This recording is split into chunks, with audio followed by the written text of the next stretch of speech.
कार्यक्रम के पुण्यार्चक हैं श्री वर्धमान श्वेतांबर स्थानकवासी जैन श्रावक संघ ट्रस्ट, उपाध्याय प्रवर प्रवीण ऋषि चातुर्मास समिति। देख रहे हैं राजहस्तिपाल को संयमी के रूप में, पुण्यपाल को संयमी के रूप में तड़प उठे कि काश हम भी प्रभु महावीर के श्रवण बन जाते। पौषध ले लिया, 24 प्रहरी पौषध। आज के दिन ही उनकी पौषध की साधना शुरू हो जाती है। कोई जिक्र नहीं है स्क्रिप्चर में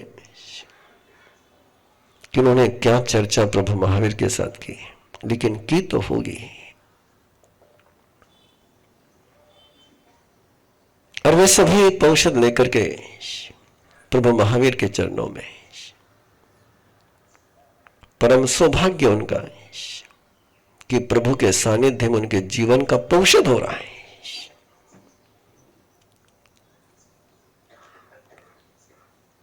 प्रभु को नजर में रखते हुए पौषध हो रहा है।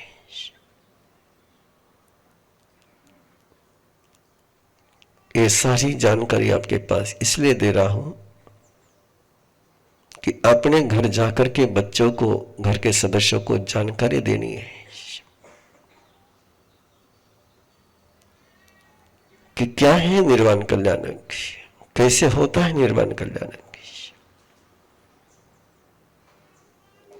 बताना है, अपने घर को, बच्चे को बताना है कि किसको कहते हैं तीर्थंकर। जिन्होंने विश्व के हर जीव को तीर्थ बनाने के लिए 11,60,000 मास्कमन करे नंदन मुनि के भव में, एक सामर्थ्य प्राप्त करने के लिए, एक शक्ति प्राप्त करने के लिए। मोक्ष में जाना आसान है, मोक्ष में तो जाना नेचुरल है, स्वाभाविक है। एक बार जिसने परमात्मा पर श्रद्धा कर ली, उसका मोक्ष में जाना तो निश्चित है, वो जाएगा ही जाएगा। इतने दिनों की आराधना में आपके मंत्र मन में एक पल के लिए भी मेरे प्रभु महावीर के प्रति आस्था भक्ति का जागरण हुआ होगा तो आपका मोक्ष जाना निश्चित हो गया है। वो आज की कल। लेकिन एक बार जिस जीव की तीर्थंकर परमात्मा के प्रति आस्था हो गई, भक्ति का जागरण हो गया, जिसके मन में एक भाव जन्म गया कि प्रभु के वचन ही मेरे लिए वरदान है और प्रभु का धर्म ही मेरे लिए सर्वश्रेष्ठ का धर्म है, ये भावना जिसके मन में एक पल के लिए, केवल एक पल के लिए, एक पल के लिए इस भावना का स्पर्श यदि अंतर चेतना को हो गया तो सिद्ध बनना तय हो गया है। इसलिए आराधना के पल बहुत महत्वपूर्ण है।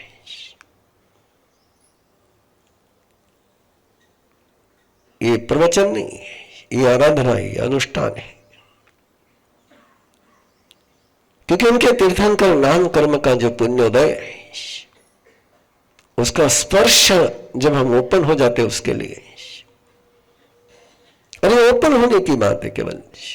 जैसे सूर्योदय हुआ है तो केवल दरवाजा खोलने की जरूरत है, उजाला अंदर आ ही जाएगा। उजाला अंदर लाने के लिए कुछ नहीं करना पड़ता है, केवल आपकी आंख खोलनी होती है, उजाला अंदर आ ही जाता है। वैसे ही तीर्थंकर परमात्मा के सूरज के प्रति केवल आपके दिल की आंख खोलने के लिए सारा अनुष्ठान है कि जिससे उनके तीर्थ बनाने की शक्ति आपके अंदर में प्रवेश कर जाए। सुनानी है अपने बच्चों को भगवान महावीर की कथा है, कैसे नंदन मुनि के भव में उन्होंने 11,60,000 मास्कमन कर करके विश्व को तीर्थ बनाने का सामर्थ्य प्राप्त किया है। कैसे तृष्णा के कुक्षी में आए, कैसे दीक्षा ली, दीक्षा लेने के बाद 12.5 साल तक कैसी साधना करी, मोक्ष में जाना उनका निश्चित था, केवल ज्ञान उनका निश्चित था। केवल वो 12.5 साल घूम रहे थे उन जीवों का उद्धार करने के लिए, क्योंकि 2 प्रकार के विश्व में आत्माएं थी, जो स्वयं आकर के समर्पित हो जाती, और कुछ ऐसी आत्माएं थी कि जो स्वयं आकर के समर्पित नहीं होती थी। ऐसी आत्माओं को जगाने के लिए, ऐसी आत्माओं को समर्पित करने के लिए, ऐसी आत्माओं का उत्थान करने के लिए 12.5 साल तक वो विचरण करते रहे, और वहां गए जहां उनके गए बिना कल्याण नहीं होता था। चंडकोशी कोई परमात्मा के पास आने की संभावना न थी, न है, न होगी। उसके पास प्रभु महावीर पहुंचे। ये सुनाना है अपने बच्चों को कि प्रभु महावीर कैसे तीर्थ बनाते हैं, कैसे अनुभूति गौतम सुधर्मा स्वामी परमात्मा के पास आते हैं, कैसे 11 गंधर्व वैशाख शुक्ला दशमी को जब परमात्मा को केवल ज्ञान होता है, जो वालिका नदी के किनारे बेली की तप की आराधना और गोदोही का आसन में 48 आवर्स बच्चों को बताना। गोदोही का आसन आपको पता नहीं हो तो देख लेना। गाय को दोहने के लिए जिस पोस्चर में बैठते हैं उसको गोदोही का आसन कहते हैं। पंजों के बल पर बैठना होता है, और पंजों के बल पर 48 आवर्स तक बैठना। क्या किया है प्रभु ने, आपको पता होना चाहिए ना, अपने बच्चों को बताना चाहिए। क्यों निर्वाण कल्याण का अनुष्ठान है, और केवल ज्ञान होने के बाद कैसे वो मध्यम पावा पहुंचे आपापा नगरी, जब सोमिल ब्राह्मण के आंगन में इंद्रभूति गौतम के नेतृत्व में एक विराट यज्ञ का आयोजन चल रहा था। और कैसे इंद्रभूति गौतम का रिश्ता प्रभु महावीर के साथ है,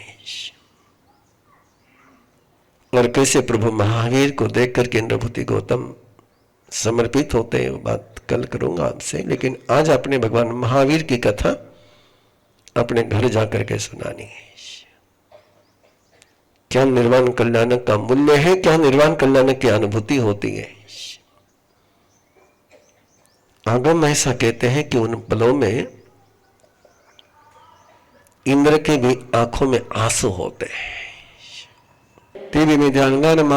नामम पैति समाजनम संपूर्णम। विवेचन करता हूं मैं, लेकिन एक बात के साथ,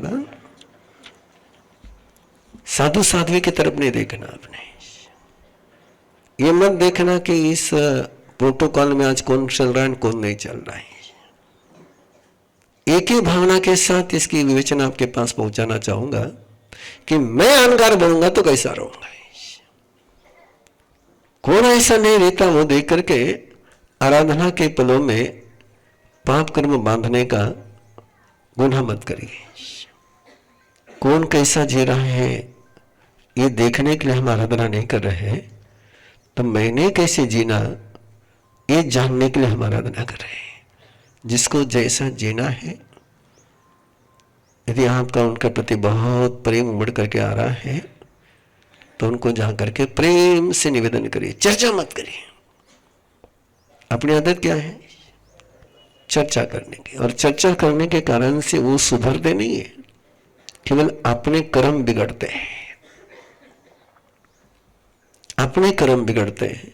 जिनके साथ आप चर्चा करते हो उनका मन बिगड़ता है। तो मैं चर्चा करना चाहूंगा इस बात की, अध्याय की, लेकिन साथ में फिर एक बार सजग कर रहा हूं, मत देखना कि प्रवीण ऋषि क्या क्या कर रहा है इसमें से। प्रवीण ऋषि की तरफ देखने जाओगे तो आराधना की जगह क्या हो जाएगी, विराधना हो जाएगी। यदि ऐसा आपको लगे तो प्रवीण ऋषि को आकर के एकांत में बता देना, हमारा साहब भगवान महावीर ऐसा किए थे, ऐसे क्यों करो, ऐसे थोड़ा प्रेम से कह सका इन्हें, कोई दिक्कत को नहीं।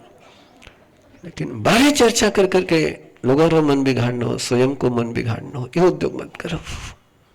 किसी की आस्था तोड़ने का गुनाह मत करो। बहुत मुश्किल से आस्था बनती है,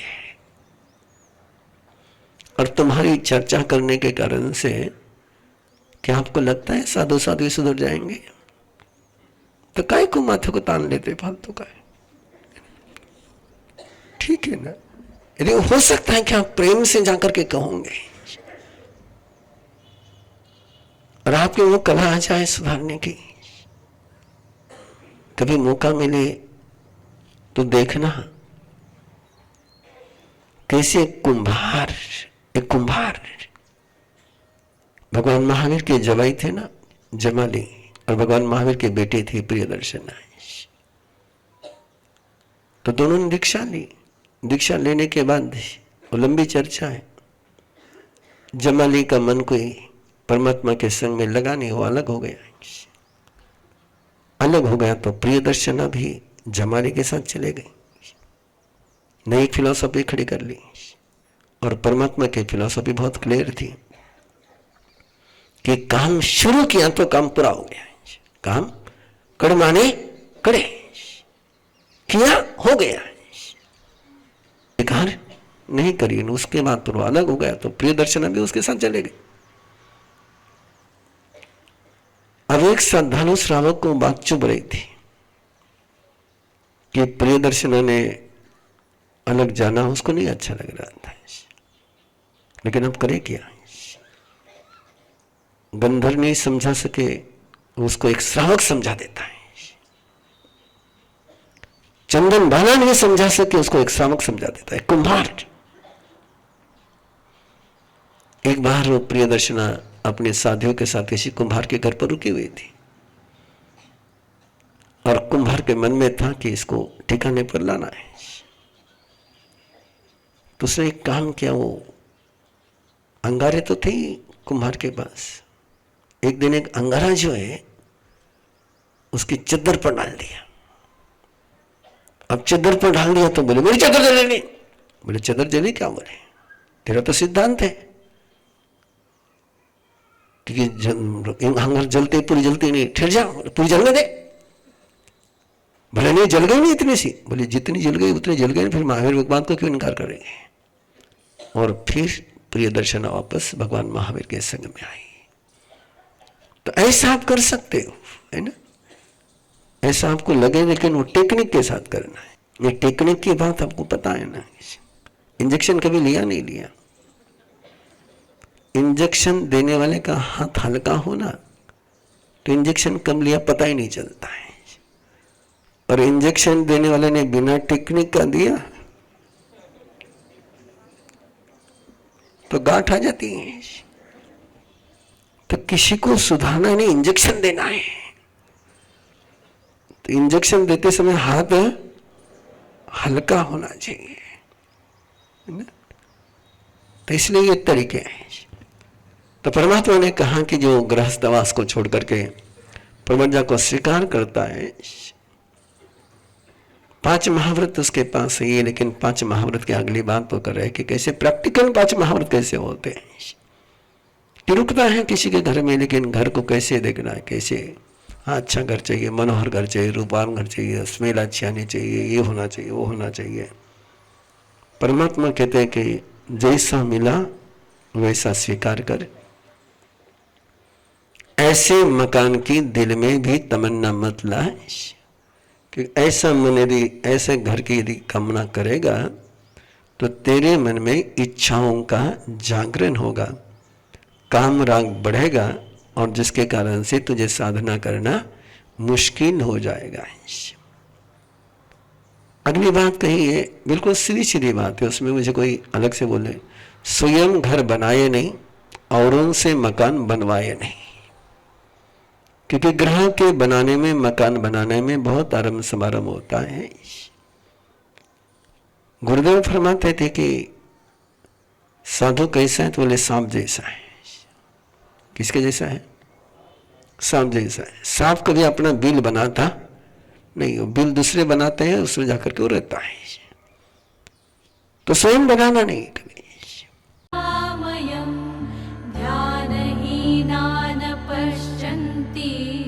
निज देहे व्यवस्थितम् अनंत सुख संपन्नम् ज्ञानामृत पयोधरम् अनंत वीर्य संपन्नम् दर्शनम्। स्वयं की यात्रा स्वयं के साथ करने के लिए जुड़े हमारे साथ और हम पुरुषाकार ध्यान साधना के 72 घंटे के रेजिडेंशियल शिविर में 10 अप्रैल से 13 अप्रैल शिकोहपुर मंदिर, दिल्ली जयपुर रोड, गुड़गांव। अधिक जानकारी के लिए संपर्क करें 9310061391। ओम अरहम तीर्थंकर परमात्मा के जो 5 कल्याणक होते हैं, उनमें देवता अष्टमंगल की रचना करते हैं। अगर ये 8 मंगल हमारे जीवन में स्थापित हो जाए तो हमारी जो एनर्जी है वो बैलेंस हो जाती है, जो भी नेगेटिविटी है वो पॉजिटिविटी में परिवर्तित हो जाती है, जितनी भी वीकनेसेस है वो स्ट्रेंथ में बदल जाती है, जो भी ब्लॉकेजेस हो रखे हैं वो सारे खुल जाते हैं, जो भी एनर्जी हमारी ड्रेन आउट हो रही है, लीकेज हो रही है, वो सब रुक जाती है। हमारे जो भी हैप्पी मोमेंट्स है, सक्सेस है, वो सारे मल्टीप्लाई होते हैं और अपनी आत्मा के शुद्ध स्वरूप का साक्षात्कार हम दर्पण में कर सकते हैं। तो आइए जुड़े हमारे साथ अरहम अष्टमंगल ध्यान साधना के टीचर्स ट्रेनिंग प्रोग्राम से TTP 11 से, जो शुरू हो रहा है 2 अप्रैल से। इस अनोखी ध्यान साधना को सीखकर आप न केवल अपने भीतर शांति और संतुलन को प्राप्त करेंगे, बल्कि एक सर्टिफाइड ट्रेनर बनकर दूसरों की आध्यात्मिक यात्रा में सहायक बन पाएंगे। ओम अरहम। इस कार्यक्रम के पुण्यार्चक हैं श्री वर्धमान श्वेतांबर स्थानकवासी जैन श्रावक संघ ट्रस्ट, उपाध्याय प्रवर प्रवीण ऋषि चातुर्मास समिति, महावीर भवन, इंदौर।